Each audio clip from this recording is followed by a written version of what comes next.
ఓం శ్రీ గురుభ్యో నమః. సచ్చిదానందరూపాయ విశ్వోత్పత్యాదిహేతవే తాపత్రయ వినాశాయ శ్రీకృష్ణాయ వయం నమః. హరి ఓం. ఆత్మస్వరూపులందరికీ నా నమస్కారములు. మనము మొన్నటి క్లాస్లో భరత మహారాజుకి పట్టం కట్టి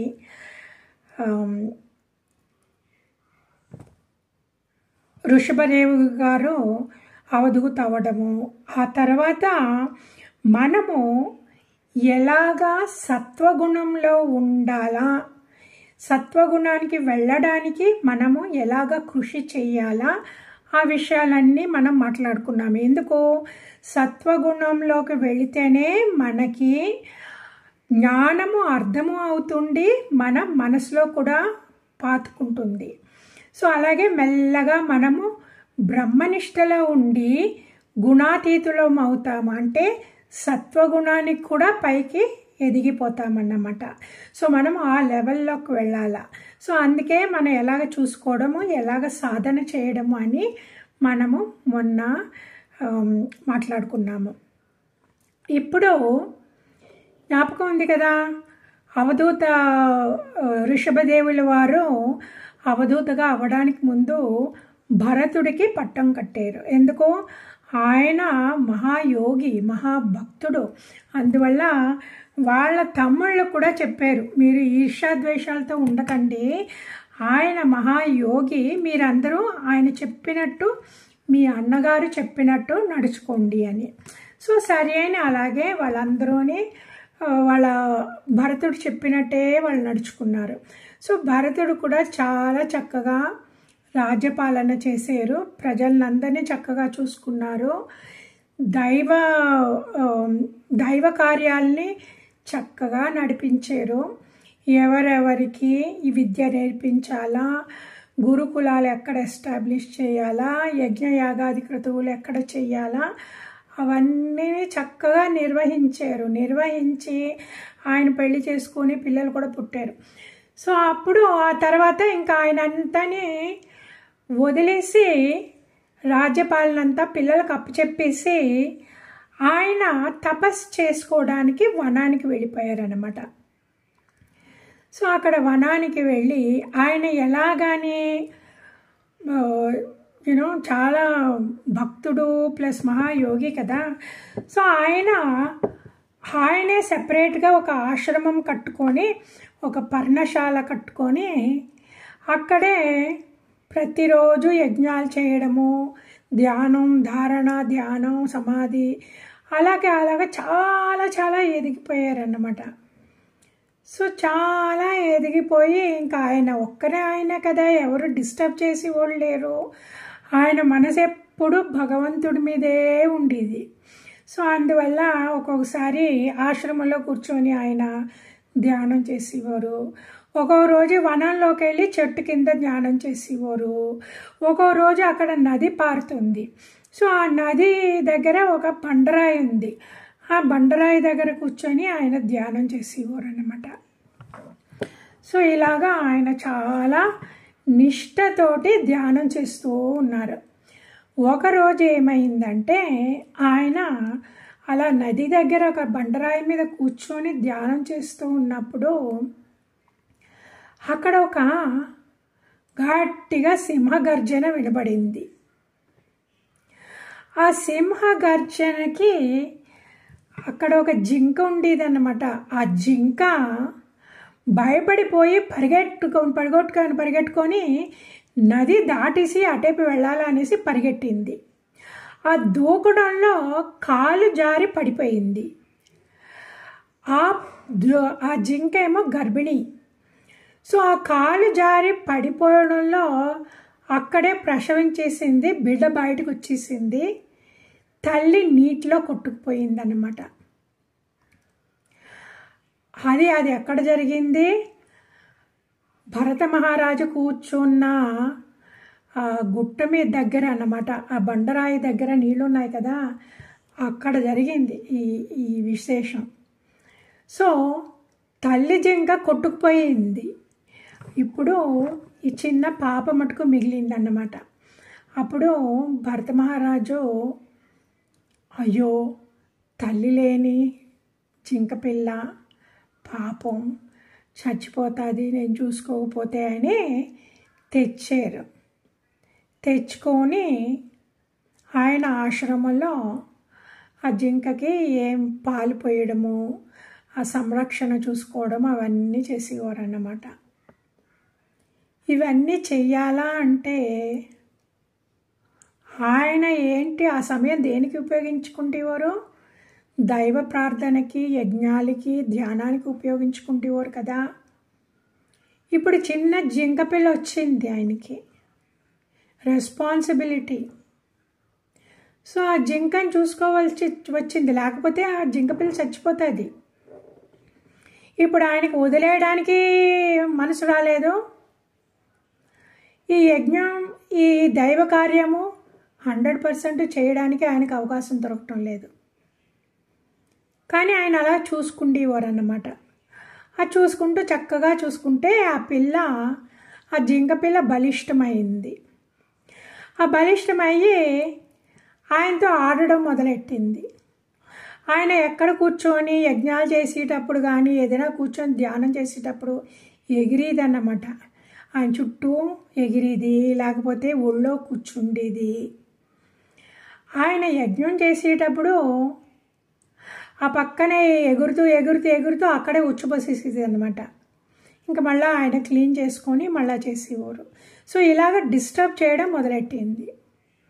ఆయనని ఆ జింక పిల్లకి అలవాటు పడిపోయారు. ఒకలాగా ప్రీతి మొదలయ్యింది. ఆయన ఎక్కడికి వెళ్ళినా సరే ఆ జింక పిల్లని తీసుకెళ్ళేవారు. ఆయన వనంలోని పుష్పాలు, పళ్ళు, మూలికలు సేకరించడానికి వెళితే కూడా జింకపిల్ల వెళ్ళేది అన్నమాట. సో ఆయన అలా జింకపిల్లతో వెళ్ళేవారు, జింకపిల్లతో వచ్చేవారు. ఆ జింకపిల్ల సంరక్షణ చూసుకుండేవారు. అది పాటికి అది ఎగురుతూ ఆయన దగ్గర చాలా సంతోషంగా గడిపింది. ఆయనకి చాలా సంతోషం వేసింది అన్నమాట. ఒకరోజు ఏమైందంటే ఆ జింకపిల్ల ఎదుగుతూ ఉన్నది కదా, కొంచెం పెద్దదైంది కదా. సో అలాగ ఒకరోజు వెళ్ళిపోయింది అన్నమాట, చెప్ప చేయకుండా.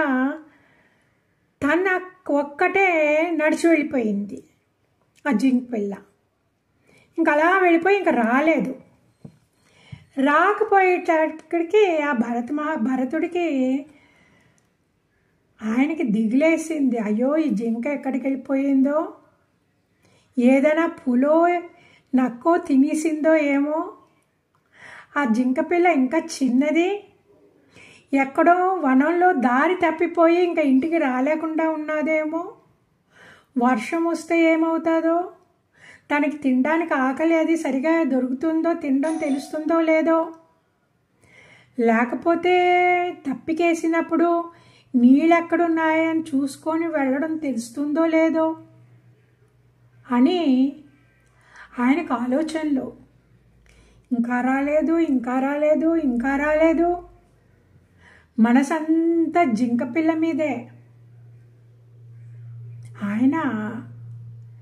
ఆయన చేసే సాధనలో ఆయన కాన్సన్ట్రేట్ చేయలేకపోయారు. ఎందుకంటే ఆ జింకకి ఏమైపోయిందో, అబ్బా ఆ జింక పిల్లని ఏ పులి తినేసిందో, ఏ నక్క తినేసిందో, లేకపోతే ఎక్కడో కాలు జారి పడిపోయి కాలు ఇరగొట్టుకున్నాదో, ఎంత బాధలో ఉన్నాదో. ఇంకా మనసే పరిపరి విధాల ఆలోచిస్తూ ఉండిపోయింది. ఆయన యజ్ఞాలు చేసినా సరే, ధ్యానం చేసినా సరే ఆయన మనస్ఫూర్తిగా చేయలేకపోయారు. ఎందుకంటే దిగులు, ఆయనకి ఆ దిగులు పట్టుకుందన్నమాట. ఏమైపోయిందో అటాచ్మెంట్. ఆయన సర్ది పెట్టుకోలేదు. ఇలాగా ఈ వనమృగాలు ఇలాగే కొంచెం పెద్ద అయ్యాక వెళ్ళిపోతాయి, వనంలోకి వెళ్ళిపోతాయి. ఒకవేళ ఆ పులో సింహమో నక్కో తినేస్తే తినేయనియే, ఇది ప్రకృతి సహజం కదా, భగవంతుడే ఇది అరేంజ్ చేశారు కదా. పెద్ద జంతువులు చిన్న జంతువులను తినడం ఇది భగవంతుడు చేసిన ప్రకృతి నిర్ణయం. అనుకోలేదా ఆయన? ఈ అటాచ్మెంట్ ఉన్నప్పుడు ఇలాగే మనము భగవంతుడు ప్రకారము ఈ ప్రకృతి ఎలాగ నడాలో ఆయనే నిర్ణయించారు. మనము ఆ నిర్ణయాన్ని మర్చిపోతాము, ఆ భగవంతుడి మాట మర్చిపోతాము, ప్రకృతి ధర్మం మర్చిపోతాము. ఈ అటాచ్మెంట్లో ఇంకా అలాగే ఏమైపోతుందో ఇలాగే మన మనసు ఇలాగే పీకుతుంది. సో ఇంత తపస్సు చేసి ఇంత సమాధి స్థితికి వెళ్ళి కూడా భరత మహారాజు ఆ జింకని అయ్యో పాపమని తీసుకొచ్చి ఆయన అటాచ్ అయిపోయారు. ఇంకా ఏమైందంటే ఇంకా ఆయనకి వయసు వస్తుంది కదా. సో ఆయనకి ఇంకా అంతకాలం వచ్చేటప్పుడు ఆయన మనసులో జింక పిల్లే, కళ్ళు మూస్తే జింక పిల్లే. సో ఇంకా ఆయనకు వయసు అయిపోయింది, ఆయన టైం అయిపోయింది, ఆయన దేహం వదిలేశారు.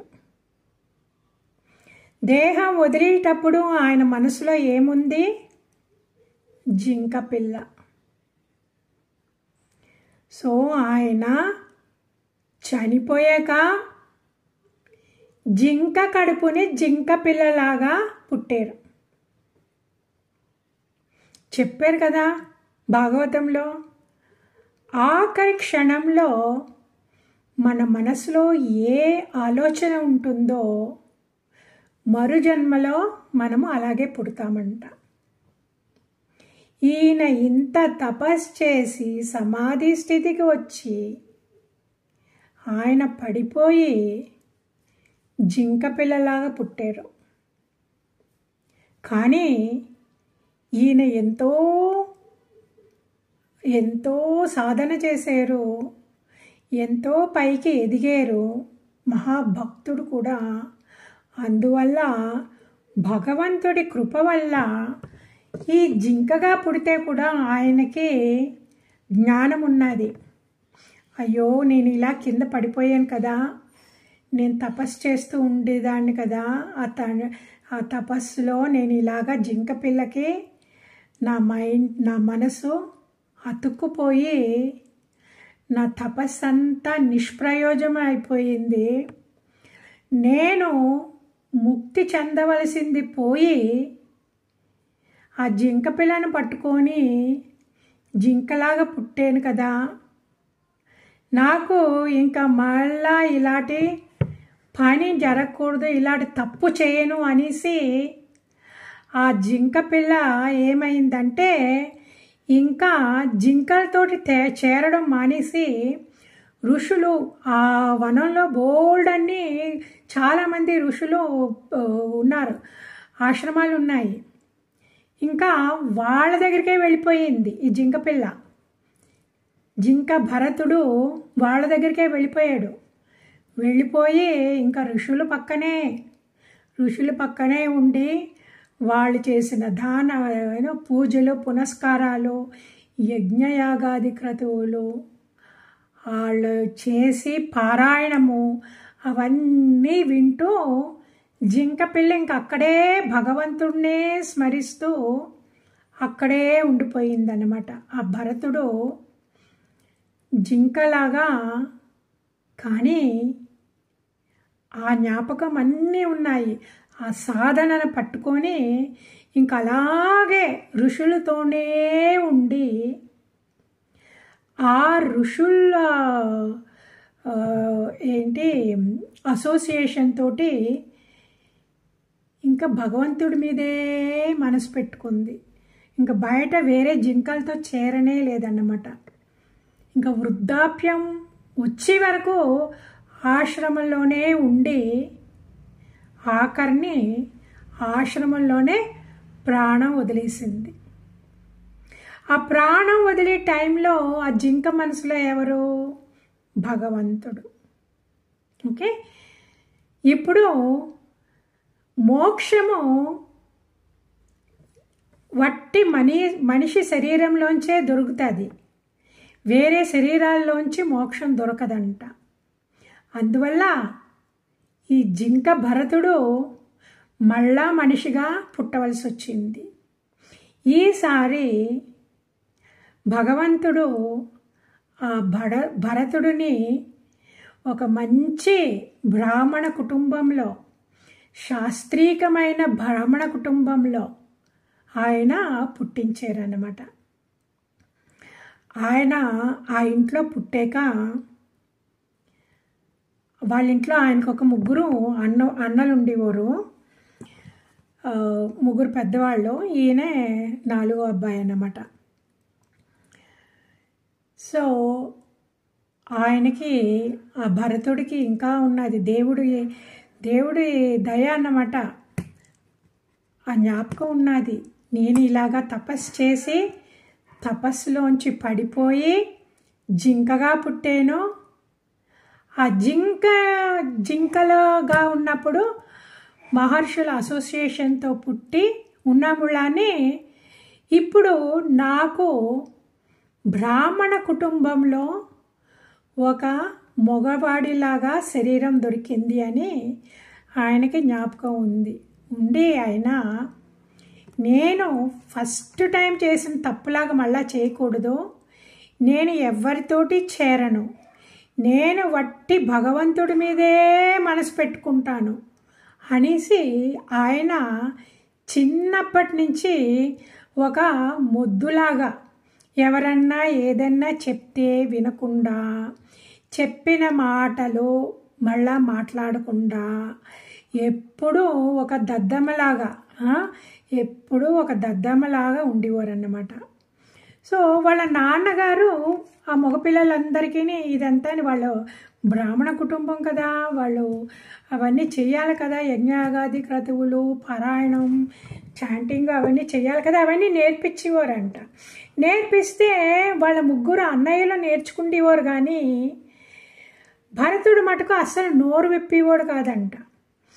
ఎంత చిన్న శ్లోకమన్నా చెప్పించాలా, వీడు ఏంటి ఇలాగున్నాడు, ఇలాగుంటే వీడు ఎలాగ రేపు బతుకుతాడో, ఎవరు పిలుస్తారు ఈ కార్యాలకి అనేసి వాళ్ళ నాన్నగారు చాలా ప్రయాసపడ్డారు. ఇవన్నీ నేర్పించడానికి, పౌరోహిత్యం నేర్పించాలా అనేసి. కానీ ఆ భరతుడు జడభరతుడిలాగా, ముద్దులాగా చిన్న చిన్న శ్లోకాలు కూడా నేర్చుకోలేననేసి నటించారన్నమాట. ఇంకా ఆ తర్వాత వాళ్ళ నాన్నకి బెంగ అయిపోయింది, ఇంకా ఎలా బతుకుతాడో అని. ఒకరోజు వాళ్ళ నాన్న కూడా చనిపోయారు. వాళ్ళ అమ్మ పోయారు, వాళ్ళ నాన్నగారు చనిపోయారు. ఇంకా వాళ్ళ ముగ్గురు అన్నయ్యలకి పెళ్ళి అయ్యింది కదా, వదినలో ముగ్గురు వదినలు. వాళ్ళకి ఒక పొలం కూడా ఉండేది. ఇప్పుడు ఇంకా ఈ ముగ్గురు అన్నయ్యలోని ముగ్గురు వదినలో వీడు ఇంకా దేనికి పనికిరాడు, పౌరోహిత్యాన్ని చేయడానికి పనికిరాడు, పొలం పనికే పనికొస్తాడు అనేసి పొలం పని అంతా ఈయన చేత చేయించేవారు. ఆ జడభరతుడు ఒక్క రోజు కూడా ఆయన కంప్లైంట్ చేయలేదు. చెప్పిన పని అంతా చేసుకొని వచ్చేవారు. వచ్చేసి ఇంకా మాట్లాడేవారు కాదు, ఏమిస్తే అది తినేవారు. వాళ్ళు ఎలాగ చూసుకుండేవారు, వాడిని కూలివాళ్ళలాగా చూసుకుండేవారు. ఇంట్లో వంట అది చేస్తే మిగిలింది ఇవ్వడం. ఒక్కొక్కసారి అది ఆ కాలంలో కట్టెపోయాలి కదా, మాడిపోతుంది కదా కింద. ఆ మాడి అన్నీ పాడేయలేక ఆ భరతుడికే పెట్టేసేవారు అన్నమాట. ఆ భరతుడు కూడా ఇంకా ఏది కంప్లైంట్ చేయకుండా తినేసేవాడు. ఒక్క రోజు కూడా అలాగాని ఆయన ఎవరికి ఏమి చెప్పలేదు. పెట్టింది తినేసి సైలెంట్గా ఉండేవారు. అదేమి పని లేనప్పుడు ఖాళీగా ఉన్నప్పుడు ఆ పొలం దగ్గర ఒక చెట్టు ఉంటే ఆ చెట్టు కింద కూర్చొని ఆయన ధ్యానం చేసుకుంటూ ఉండేవారు అన్నమాట. అందరి కళ్ళకినేమో వీడు ఎందుకు పనికిరాని మొద్దు, ఈ చెట్టు కింద పడి ఉన్నాడు, పొలం పనికి ఒక్కటే దీనికి పనికొస్తాడు అనేసి అందరూ అనుకున్నారు. కానీ భరతుడు జడభరతుడు కాదు, మహామేధావి, హైలీ ఇవాల్వ్డ్ సాధకుడు.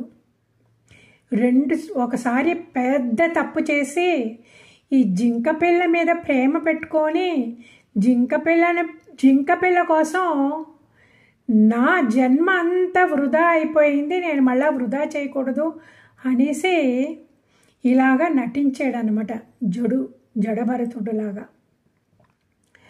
ఒకరోజు ఏమైందంటే అక్కడ బందిపోటు దొంగలు ఉండేవారు. ఇప్పుడు అరణ్యాల్లో బందిపోటు దొంగలు ఉంటారు కదా. ఆ బందిపోటు దొంగలు వాళ్ళు కాళీ భక్తులు, కాళీమాత భక్తులు. వాళ్ళు ఎందుకంటే వాళ్ళకి పవర్స్ కావాలనేసి, ఆ శక్తులు కావాలనేసి ఆ దొంగతనం అది చేయాలంటే it is not easy. So వాళ్ళు కాళీకి అప్పుడప్పుడు కాళీదేవికి బలి ఇచ్చేవారు అన్నమాట, నరబలి. ఎవరైనా దొరికితే, ఒక పిల్లోడు దొరికితే లాక్కి వెళ్ళిపోయి బలి ఇచ్చేవారు. సో వీళ్ళు వెతుకుతూ ఉన్నారన్నమాట. వెతుకుతూ ఉంటే చక్కగా బలిష్టంగా ఒక చెట్టు కింద కూర్చున్నవాడు కనబడ్డాడు. అది చూస్తేనేమో మొద్దులాగా ఉన్నాడు. సరే వీడే బెస్ట్ అని తీసుకెళ్ళిపోయారు. ఆ గుహలోకి తీసుకెళ్తే అక్కడ ఒక పెద్ద విగ్రహం, కాళీమాత విగ్రహం. ఆ కాళీమాత తెలుసు కదా, ఉగ్రరూపం. సో అక్కడంతాని వాళ్ళందరూని చుట్టుపక్కల ఉన్నారు. ఈ జడభరతుడిని లాక్కెళ్ళి స్నానం చేయించి మెడలో మాల వేసి పెద్ద బొట్టు పెట్టి, విభూది బొట్టు పెట్టి, ఇంకా బలి ఇచ్చి చోటు ఉన్నది కదా అక్కడ తీసుకెళ్ళారన్నమాట. తీసుకెళ్ళి ఆ జడభరతుడి తల దాని మీద, ఆ కర్ర మీద పెట్టారు.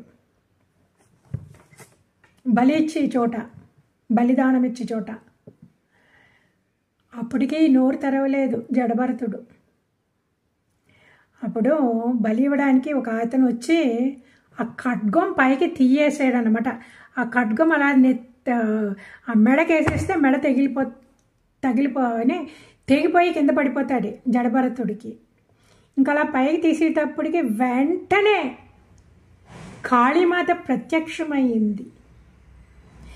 ఇంతమంది బలులు తీసుకున్నారు కదా, ఇప్పుడు కాళికాదేవి ఎందుకు ప్రత్యక్షం అవ్వాల్సి వచ్చింది? ఎందుకు అంటే జడభరతుడు మహాభక్తుడు.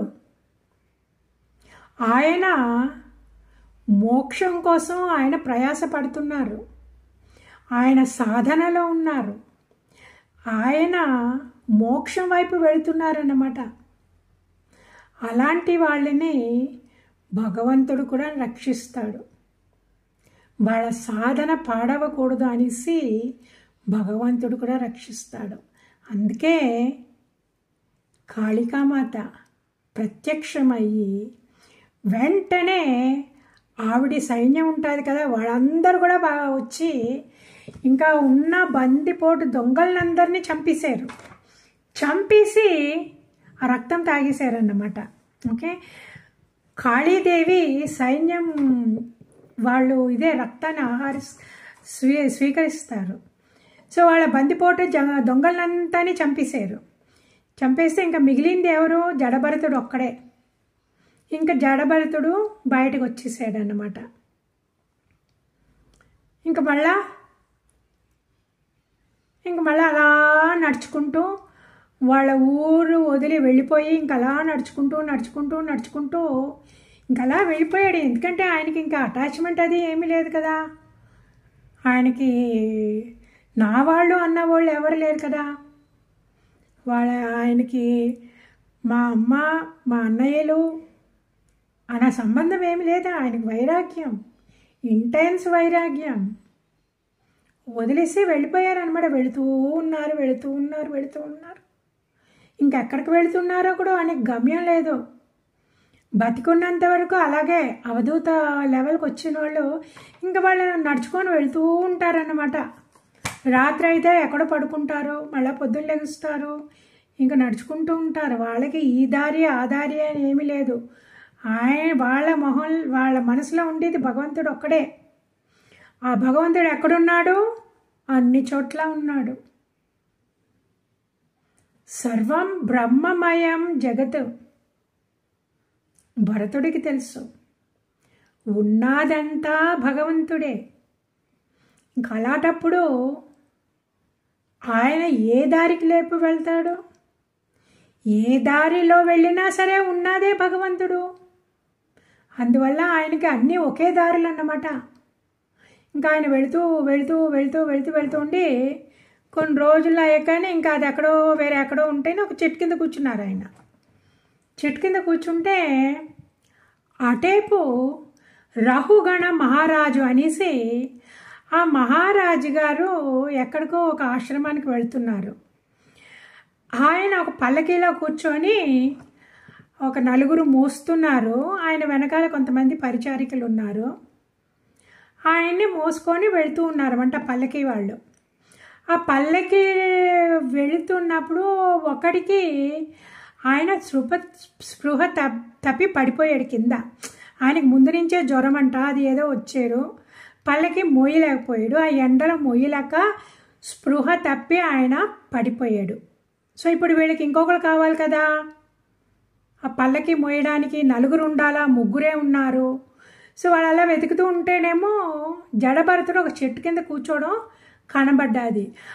బాగున్నాడు, వీడు కరెక్ట్గా ఉన్నాడు, రాజుగారి పల్లకి మోయడానికి ఆయన వాళ్ళు వచ్చి లాక్కెళ్ళారు.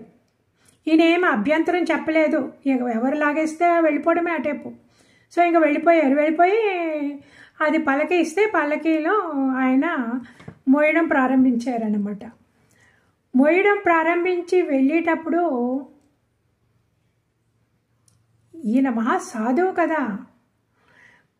మామూలుగా జనాలు వెళ్ళిపోతాం, మనము నడుచుకొని వెళ్ళిపోతాం. మనం కాలు కింద ఏమున్నది, కంటికి ఏదైనా కనబడితే మనం కాలు తీసేస్తామే కానీ నార్మల్గా మనము కింద ఏముంది అని చూసుకొని వెళ్ళము. కానీ జడభరతుడు అలా కాదు. నడిచి వెళ్ళేటప్పుడు ఏ క్రిమికి ఏ కీటకానికి నేను హాని కల్పిస్తాను అనేసి ఆయన చాలా కేర్ఫుల్గా వెళ్ళేవారు అన్నమాట. అది ఈ ముగ్గురు పల్లకి మోసుకుండే వాళ్ళకి చిరాకు వస్తుంది. అందరూ ఒకే స్పీడ్లో నడాలా, వీడేంటి ఇలా చేస్తున్నాడు అని. అలాగ నడిచేటప్పుడు కూడా లోపల కదిలేది. ఒకళ్ళు సరిగా నడకపోతే ఆ పల్లకి కిందకి పైకి కదిలేది అన్నమాట.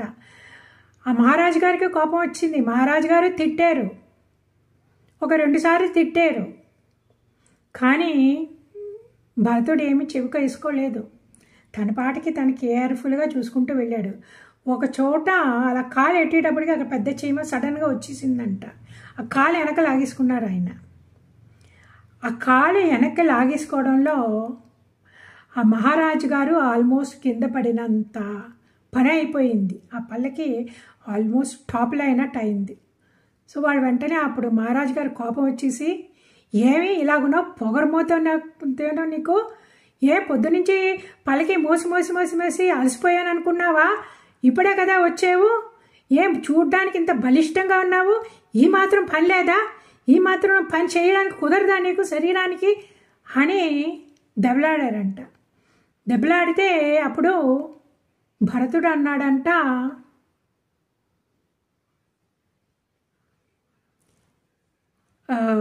కూలి పని చేయడం చేత కాదా నీకు కరెక్ట్గా అన్నారంట. అప్పుడు భరతుడు అన్నాడంట, ఎవరు కూలి? ఈవేళ నేను కూలి, నువ్వు రాజు. రేపు నేను రాజు అవ్వచ్చు, నువ్వు కూలి అవ్వచ్చు కదా. నువ్వేమో ఇంత బలిష్టంగా ఉన్నావు, ఆ మాత్రం పని చేయలేదా అనేసి నన్ను తిడుతున్నారు కదా. తిట్టిది ఎవరిని? మీరు శరీరాన్ని తిడుతున్నారా లేకపోతే ఆత్మని తిడుతున్నారా అనేటప్పటికీ ఆ మహారాజు గారికి వెంటనే తట్టింది. వీడేంటి శరీరం అంటాడు, ఆత్మ అంటాడు, వీడు మామూలోడు కాదని వెంటనే పల్లకి దిగిపోయారు. దిగిపోయి ఆయన కాళ్ళ మీద పడ్డారు. పడి, మహాత్మా, నువ్వేదో ముద్దులా కనబడుతున్నావు కానీ నువ్వు ముద్దు కావు, నువ్వు మహాత్ముడివి, నీకు బ్రహ్మ విద్య ఉన్నది. నేనేమో ఇప్పుడు కపిలాశ్రమానికి వెళుతున్నాను బ్రహ్మ విద్య కోసము. ఆ భగవంతుడే మిమ్మల్ని పంపించారు నాకు బ్రహ్మ విద్య చెప్పడానికి. నేను మీ దాసుడిని అవుతున్నాను, నాకు బ్రహ్మ విద్య నేర్పించండి అన్నాడంట. అప్పుడు భరతుడు బ్రహ్మ విద్య నేర్పించడం మొదలెట్టాడు. ఓకే, ఇప్పుడు ఈ బ్రహ్మ విద్య గురించి మనం నెక్స్ట్ క్లాస్లో మాట్లాడుకుందాము. ఇప్పుడు ఎక్కడ తప్పయింది? ఈ తప్పులన్నీ మనం చేస్తామండి. చూడండి, ఆ భరత మహారాజు అంతా వదిలేశారు. భార్య, పిల్లలు, అంత పెద్ద రాజభవనము అంతా వదిలేసి వచ్చి అంత సీరియస్గా తపస్సు చేసుకొని ఆఖరిని ఆ జింక పిల్లతో పడిపోయారు. ఏంటి? కరుణతోటి. అయ్యో, నేను చూసుకోకపోతే ఏమైపోతుందో ఈ జింక పిల్లకి అని అది చేసిన మూలాన ఆయన తపస్సుకి, ఆయన సాధనకి భంగమయ్యింది. ఎందుకో? ఎప్పుడు ఆయన మనసు 100% భగవంతుడిలో ఉండేది. ఇప్పుడు జింక వచ్చింది కదా, జింకకి తిండి పెట్టాలి కదా. ఆ జింక కొంచెం పెద్దదయ్యాక ఆయన చుట్టూ తిరగడం, ఆయన మీద గెంతడం, ఆయన అగ్నిహోత్రం చేసుకుంటే దాని చుట్టూ తిరగడం, ఆ పువ్వులు పళ్ళలో నోరెట్టడం, ఒక్కోసారి మూత్ర విసర్జనం చేయడము, ఇవన్నీ డిస్టర్బెన్సేనా భరత మహారాజు గారికి? డిస్టర్బెన్సు. ఇప్పుడు అలాగైనప్పుడు మళ్ళీ క్లీన్ చేసుకోవాలి కదా. ఇప్పుడు మనసు అలాగా కేంద్రీకరించి మనస్సు ఈ జింక పిల్ల వచ్చి ఇలాగెలా చేస్తే మళ్ళీ బయటకు వచ్చేసింది మనసు. అక్కడ క్లీన్ చేసుకోవడము, ఈ పళ్ళన్నీ ఎంగిలి అయిపోయినాయి మళ్ళా వనానికి వెళ్ళి మళ్ళా పళ్ళు తెచ్చుకోవడము. ఆయన వెళ్ళేటప్పుడు జింక పిల్లని తీసుకెళ్ళేవాడు. ఆ జింక పిల్లతో మాట్లాడేవారు. హే అంటే మనం కూడా కుక్క పిల్లల్ని వాకింగ్ తీసుకెళ్ళేటప్పుడు కుక్కలతో మాట్లాడతాం కదా. అటే పెళ్ళకు, ఇటే పెళ్ళకు, ఇక్కడ రా, పరిగెట్టకు, అవన్నీ అంటాం కదా. అలాగే ఆయనని జింక పిల్లతోటి మాట్లాడేవారు. ఎప్పుడు నామస్మరణలో ఉండి ఆయన నాలిక సైలెంట్గా ఏకాంతంలో ఉండి ఆయన నాలిక జింకతో మాట్లాడడం ప్రారంభించింది. మనసు ఎప్పుడు భగవంతుడి మీదే ఉండి మనసు ఇప్పుడు జింక పిల్ల కూర్చున్నది మనసులో. మనము చాలా కేర్ఫుల్గా ఉండాలండి.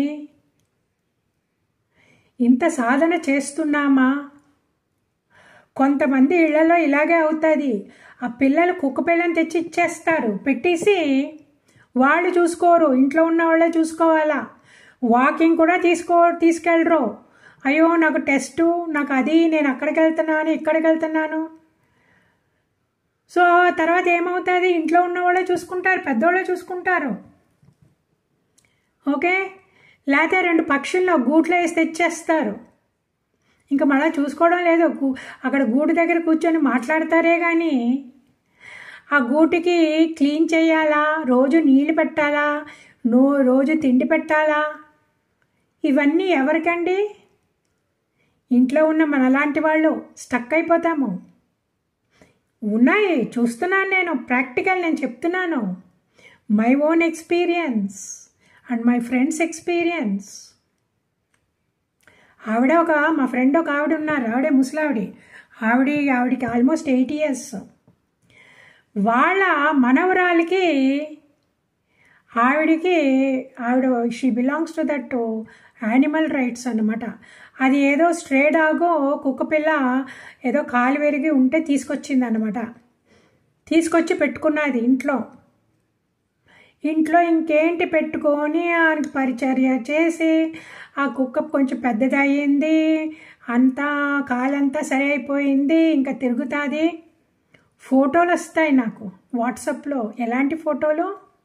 మంచం మీద కూర్చుంటుంది, సోఫా మీద కూర్చుంటుంది, ఈ ముసలావిడ పక్కన కూర్చుంటుంది, ఈ ముసలావిడ ఒళ్ళో కూర్చుంటుంది. నేను చెప్పాలా అనుకున్నాను, కానీ ఆవిడ ఆధ్యాత్మ లైన్లో లేదండి. చాలా మంచి ఆవిడ, కానీ ఆవిడ సాధనలో లేదు. మనం ఆవిడకి చెప్తే ఏమనుకుంటారు వాళ్ళు? ఓ వీళ్ళేంటో స్పిరిచువాలిటీ అని సాధన చేస్తున్నారు. ఆ కుక్కపిల్లనేమో చూసుకోకూడదా? మనము కుక్కపిల్లతో ఆడుకోకూడదా? కుక్కపిల్ల కూడా మా మనవరాలే అలాగే కదా, మా పిల్లలు ఎలాగో కుక్కపిల్ల కూడా అదే కదా అంటారు వాళ్ళు. వీళ్ళు స్పిరిచువాలిటీకి అయిపోయాక టఫ్ మైండ్ అయిపోతారు. ఒకలాగా ఈ క్రిటిసిజం అంతా విన్నాను, చాలా మందితో విన్నాను. 20 years నుంచి ఉన్నాను, 23 years నుంచి ఉన్నాను నేను దీంట్లో. ఇవన్నీ విన్నాము. ఓకే, ఇప్పుడు జడభరతుడు రాహుగణ మహారాజు దగ్గర ఎందుకు అలా మాట్లాడారు? మీరేంటి ఎవరిని తిడుతున్నారు? శరీరాన్ని తిడుతున్నారా, ఆత్మని తిడుతున్నారా అని ఎందుకు మాట్లాడారంటే, జడభరతుడు జ్ఞాని, ఆయనకి తెలుసు. రాహుగణ మహారాజు గారు గొప్ప భక్తుడు, ఆయన ముముక్షువు, ఆయనకి వేదాంతం నేర్చుకోవడానికి వెళ్తున్నాను అనేసి ఈయనకి తెలుసు. అందుకే ఆయన అలా మాట్లాడింది. వేరే వాళ్ళ దగ్గర అయితే అలా మాట్లాడి ఉండడు. ఎందుకు? ఇప్పుడు ఈ సాధనలో లేని వాళ్ళ దగ్గర మనము ఆత్మ గురించి మాట్లాడకూడదు. ఆత్మ ఈజ్ అ వెరీ హయ్యెస్ట్. మనం ఆత్మని చూపించలేము. మనము ఆత్మలో, మనం ఈ సాధనలో ఉన్న వాళ్ళకి, మనకి బయట ప్రపంచంలో ఏది డబ్బులు ఎక్కువ అవ్వడం కానీ, ఆరోగ్యం ఎక్కువ అవ్వడం కానీ అవన్నీ ఏమి కనబడవు అన్నమాట. సాధన ఈజ్ ఫర్ స్పిరిచువల్ గ్రోత్. మన స్పిరిట్కి, మన జీవానికి, మన జీవుడికి, ఓకే, మన జీవుడిని ఇలాగ సెపరేట్గా ఉండకూడదు, నేను భగవంతుడిలో అంశము అని చెప్పడానికి అన్నమాట ఈ సాధన చేస్తాము. కానీ ఇది అందరి దగ్గరగా వెళ్ళి ఆ జీవుడు జీవాత్మ పరమాత్మతో ఏకమవ్వాలా, లేకపోతే చనిపోతే మళ్ళా మనము 84 లక్షల శరీరాలు ఉన్నాయి, ఏదో దాంట్లో పడిపోతాము, మనం చేసిన పాపకర్మలన్నీనేమో అనుభవించవలసి వస్తాయి అని చెప్తే ప్రూఫ్ ఎక్కడా అని అడుగుతారు. ప్రూఫ్ చూపించగలమా మనము? ఆ శ్రద్ధ లేని వాళ్ళకి మనం ప్రూఫ్ చూపించలేము. కాన్షియస్నెస్ అన్నది మనము చూపించి వస్తువు కాదు. అందువల్ల వీళ్ళు వినరు కూడా. ఓకే, వెటకారాలు కూడా ఆడతారు. ఎవరు? ఆ వెస్టర్న్ కల్చర్లోకి తల తిరుగుతుంది కదా, ఆ పిల్లలతోటి వాళ్ళు వెటకారాలు కూడా ఆడతారు. ఎందుకు? శివుడికి అభిషేకం చేయాలా? రాయికి ఇన్ని పాలు పొయ్యాలా? ఎవరు రాశారు? ఆ పాలు పోయకుండా వట్టి నీళ్ళతో చేయకూడదా? మజ్జిగ ఎందుకు పోస్తారు? నెయ్యి ఎందుకు పోస్తారు? ఇలాంటి తలతిక్క క్వశ్చన్లు అన్నీ అడుగుతారనమాట. అందువల్ల మనము వాళ్ళతో ఏం చెప్పకూడదు, ఊరికే ఉండాలి. వాళ్ళని మనము అది కాలమే వాళ్ళకి నెత్తి మీద కొడితే వాళ్ళు మేబీ కొంతమంది తిరుగుతారు. ఆ జీవితంలో ఎన్నో కష్టాలు పడితే కూడాని అందరూ ఆధ్యాత్మ వైపు రాలేరంటండి. ఎందుకు రాలేరు అంటే వాళ్ళకి పుణ్యం ఉండాల.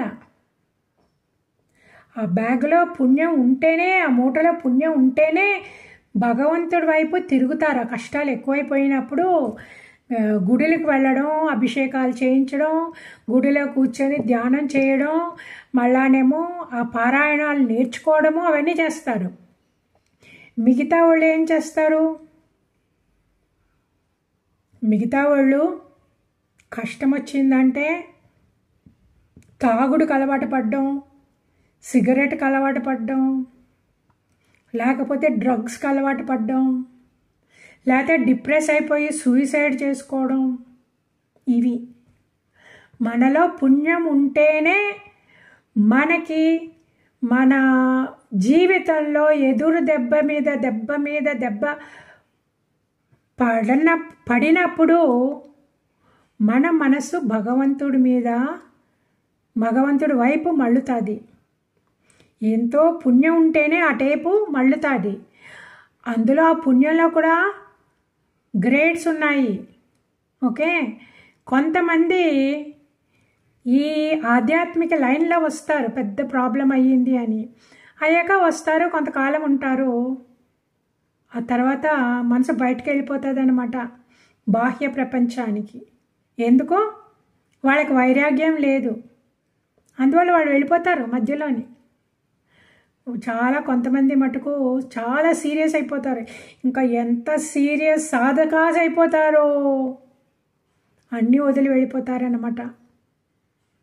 మనసులో భగవంతుడు ఒక్కడే ఉంటాడు, ఇంకేది పట్టించుకోరు, ఇంకెవరితోటి వేరేం మాట్లాడలేము. ఆ సత్సంగంలోనే ఉంటారన్నమాట, ఆ సత్సంగలే వింటూ ఉంటారు, ఆ గుంపులోనే ఉంటారు. ఓకే, అది సో అందువల్ల ఈయనకి తెలిసింది ఈ రఘుగణ మహారాజు ఈజ్ ఏ ముముక్షువు అని ఆయనకి చెప్పారన్నమాట, నాలెడ్జ్. ఓకే, ఇక్కడ మనకి తప్పు తెలిసింది కదా, భరతుడు అలా చేసి ఉండకూడదు అనేసి. ఇప్పుడు ఎందుకు అలాగా ఆయన కింద పడిపోయాడు అంటే 2 కారణాలు ఉన్నాయండి. ఒకటి, ఆయన అందరినీ వదిలేసి ఆయన ఒక్కటే సెపరేట్గా పర్ణశాల కట్టుకొని ఆయన తపస్సు చేయడం ప్రారంభించారు.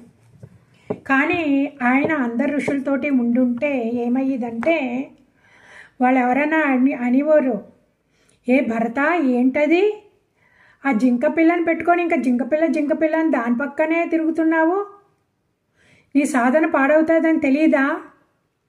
నీ మనసులో భగవంతుడు 100% అవ్వాల్సింది కొంచెం చోటు ఈ జింకపిల్ల తీసేసుకున్నది కదా, వదిలేయి, పంపించు. అది కొంచెం పెద్దదైంది కదా, పంపించేయి, భగవంతుడే చూసుకుంటాడు. ఈ అరణ్యాల్లో ఉన్న మృగాల్ని ఎవరు చూసుకుంటున్నారు? మనుషులా చూసుకుంటున్నారు? భగవంతుడే కదా చూసుకుంటున్నాడు. ప్రకృతి ధర్మం అని ఉన్నది కదా. ఏ జింక ముసలరకం వరకు పెరిగి చనిపోవాలని రాసుందో, ఏ జింక చిన్నపిల్లగా ఉండగానే ఏ పులికో ఏ నక్కకో ఆహారం అయిపోతుందో, అదంతా ప్రకృతి ధర్మము, భగవంతుడు రాసింది. మనకి దానికి లేదు సంబంధం, పంపించేయి. నువ్వు ఇంకెటే బ్రా, కూర్చో, మాతో ఉండు, సాధన 100% మళ్ళా చెయ్యి. ఆ మనసులోంచి జింకని తీసి పడేయి. లేకపోతే అలాగే ఉండిపోయిందంటే నువ్వు చచ్చిపోయాక మళ్ళా నువ్వు జింకలాగా పుడతావు అని వాళ్ళందరూ హెచ్చరించి ఉండేవారు. సో ఇప్పుడు ఆపర్చునిటీ పోయింది. అందుకే మనము గుంపులో ఉండాల. ఎలాంటి గుంపు? సత్సంగ. ఆ సత్సంగంలో కూడా సీరియస్గా నాకు మోక్షం కావాలా, నాకు ఈ జన్మలోనే పరమాత్మ, నేను నీతో ఐక్యం అవ్వాలా, నాకు ఈ ప్రపంచం వద్దు, నాకు ఇంకా ఈ జనన మరణ సైకిల్ వద్దు, నాకు దేని మీద ఆశ లేదు,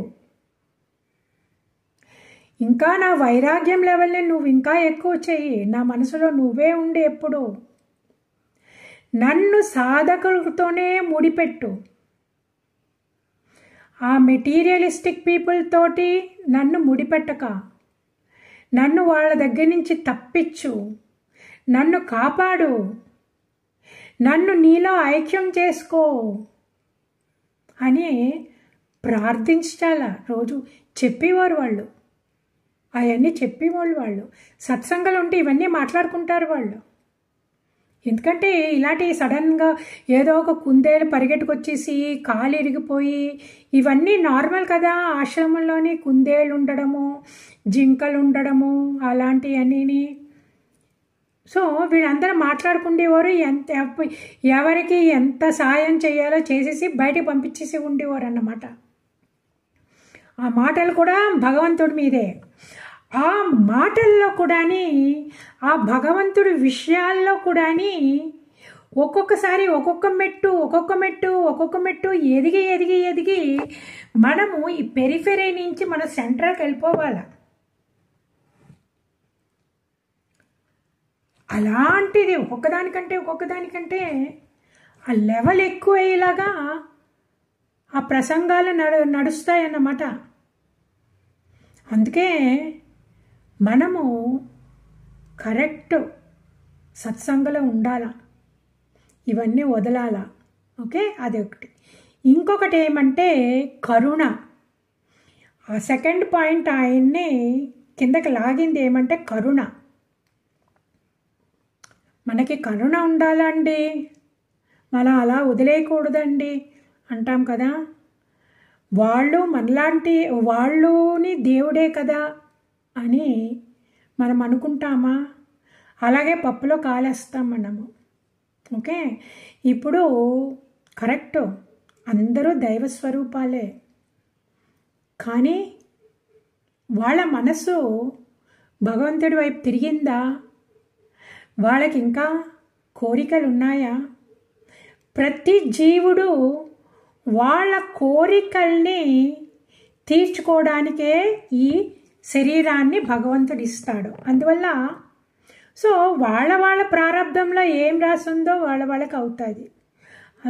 సో అలాగా ఉంటారు వాళ్ళు. There is nothing wrong. ఇది కరెక్టు అది కరెక్ట్ కాదని లేదు. వాళ్ళకి వాళ్ళ సంస్కారాలని బట్టి their path is different. Okay, ఇప్పుడు ఢిల్లీకి వెళ్ళాలనుకోండి, బెంగళూరు నుంచి ఢిల్లీకి వెళ్ళాలా అనుకోండి,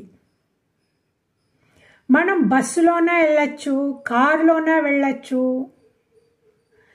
ఏరోప్లేన్లోనే వెళ్ళచ్చు, ట్రైన్లోనే వెళ్ళచ్చు. లేకపోతే ఈ కాలంలో పిల్లలు బైకుల్లో వెళతారు, హిమాలయాస్ బైకుల్లో వెళ్ళిపోతారన్నమాట. ఓకే, ఆ బైక్లోనే వెళ్ళచ్చు. ఓకే, సో ఇప్పుడు ఒక్కొక్క పరికరం ఒక్కొక్క దానికి పనికొచ్చేలాగా ఆ కంపెనీ వాళ్ళు చేసారు. బైక్లో ఇద్దరే వెళ్ళగలరు, బస్సులో ఒక 20-30 మంది వెళ్ళచ్చు, కార్లో ఒక 4 మంది వెళ్ళచ్చు. చూసారా, వేరేగా ఈ పరికరాలు, ఈ వాహనాలు వేరే రకంలాగా మ్యానుఫ్యాక్చర్డ్, ఒక్కొక్క దానికి ఒక్కొక్క కెపాసిటీ. అలాగే మనము కూడా ఒక్కొక్క పరికరంలాగా అన్నమాట. మన మనసులో ఉండే సంస్కారాలను బట్టి మన దోవ వేరేగా ఉంటుంది. ఓకే, ఇప్పుడు ట్రైన్ ఉన్నదంటే ఆ ట్రైన్ పట్టాల మీదే వెళుతుంది, కానీ ఆ రోడ్డు కూడా ఢిల్లీకే వెళ్తుంది కదా, నేను రోడ్డు మీదే వెళ్తాను అనొచ్చా? అనలేదు. ఈ కారు కూడా ఎలాగా ఆ పట్టాలు ఢిల్లీకి వెళ్తున్నాయి కదా, నేను పట్టాల మీద వెళ్తాను అనొచ్చా? లేదు. డిజైన్డ్. మన జీవితం కూడా డిజైన్డ్ బై భగవాన్. మన జీవితంలో ఈ ట్రాక్లోనే వెళ్ళాలంటే మనం ఆ ట్రాక్లోనే వెళ్ళాలా. నేను మధ్య మార్చుకుంటామంటే మన వల్ల అవ్వదు. ఏరోప్లేన్ అయితే బేగా అయిపోతుంది, నేను ఏరోప్లేన్ అయిపోతానని కారు అనగలదా?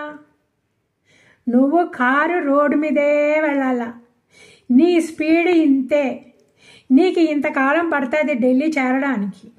ఓకే, అలాగే మన సాధకుల్లో కూడా మనము కొంతమంది ఏరోప్లేన్ లాగా ఉంటాము, కొంతమంది ట్రైన్ లాగా ఉంటాము, కొంతమంది బైక్ లాగా ఉంటాము, కొంతమంది కారు లాగా ఉంటాము.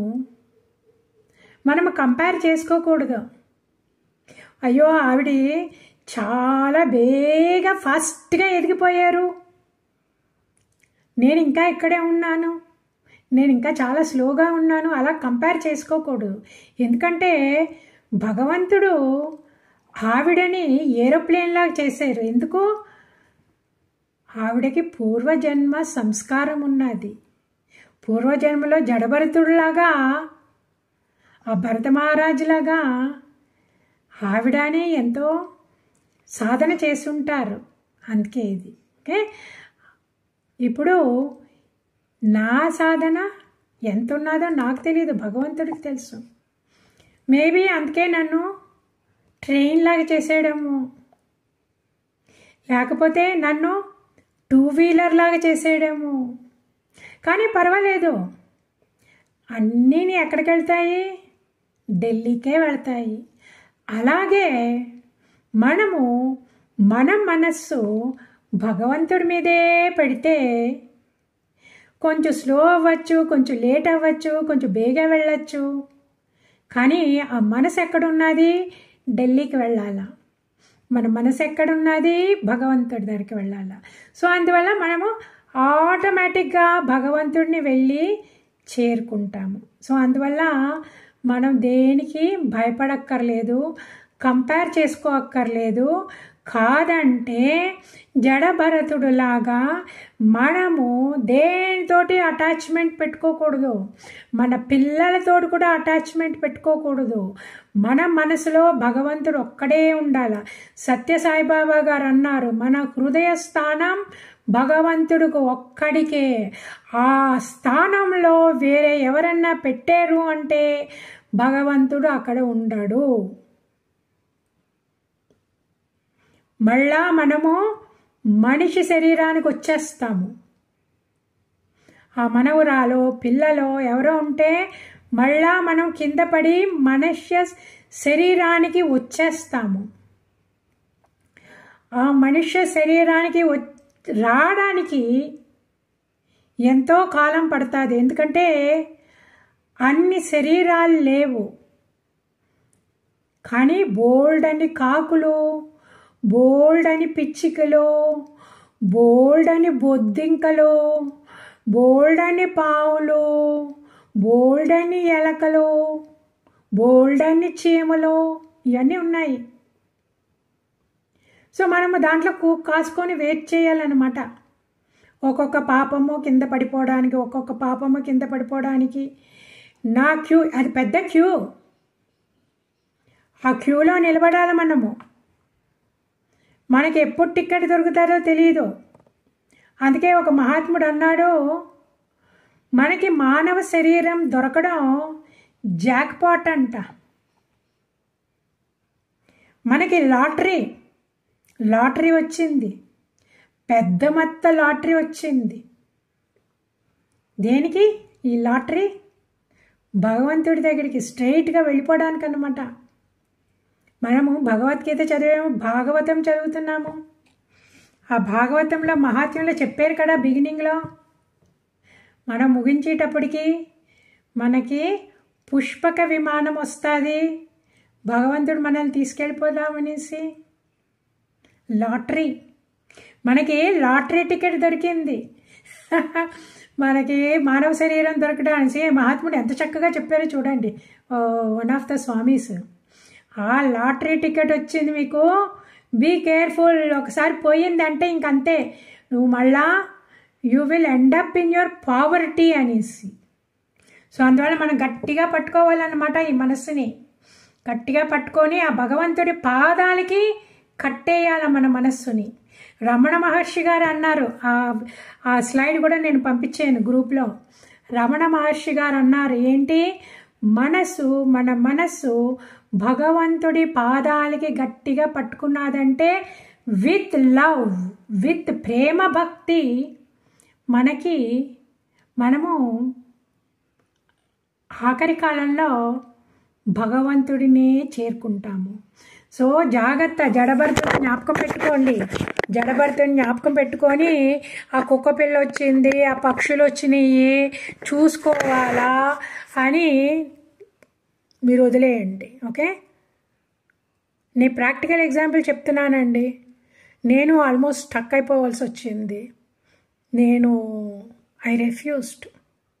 ఓకే, నువ్వు డాక్టరు అది ఇది అని ఎవరో, బట్ ఐ జస్ట్ రెఫ్యూజ్డ్. నాకు కావాల్సింది భగవంతుడు. ఎందుకు నేను అంత స్ట్రాంగ్గా ఎందుకు రెఫ్యూజ్ చేశానంటే, నాకు ఆ జడభరతుడి కథ నా మనసులో గట్టిగా హత్తుకుపోయిందన్నమాట. అంత మహారాజు, అంత యోగి, వృషభదేవులు వారి పుత్రుడు, ఆయన అలా పడిపోయి అలాగా పుట్టవలసి వచ్చింది జింకలాగా అనేసి ఆ స్టోరీని అస్సలు మర్చిపోను. నేను చాలా కేర్ఫుల్గా ఉంటాను. నేను మీకు ఇంత ఇదిగా ఎందుకు చెప్తున్నానంటే, మీరు చాలా కేర్ఫుల్గా ఉండాలండి. ఎవరు ఏమన్నా సరే, ఎవరు మిమ్మల్ని తిట్టిపోసినా సరే, మీరు ఈ చెవులకు అసలు వెళ్ళనీయకూడదు అన్నమాట. మీ మనసులో, మీ చెవులో ఉండవలసింది నామస్మరణ, భగవంతుడు ఒకటే. లేకపోతే మనము జడభరతుడులాగా, జింక భరతుడులాగా కింద పడిపోకూడదు. ఆయనకి మోక్షం దొరకడానికి 3 జన్మలు ఎత్తవలసి వచ్చింది. మనకి కావాలా? అది వద్దు. మనకి ఇప్పుడే భగవంతుడు కావాలి. ఓం సర్వే భవంతు సుఖినః, సర్వే సంతు నిరామయా, సర్వే భద్రాణి పశ్యంతు, మా కశ్చిత్ దుఃఖభాగ్ భవేత్. ఓం శాంతి శాంతి శాంతి. హరి ఓం. శ్రీ గురుభ్యో నమః. హరి ఓం.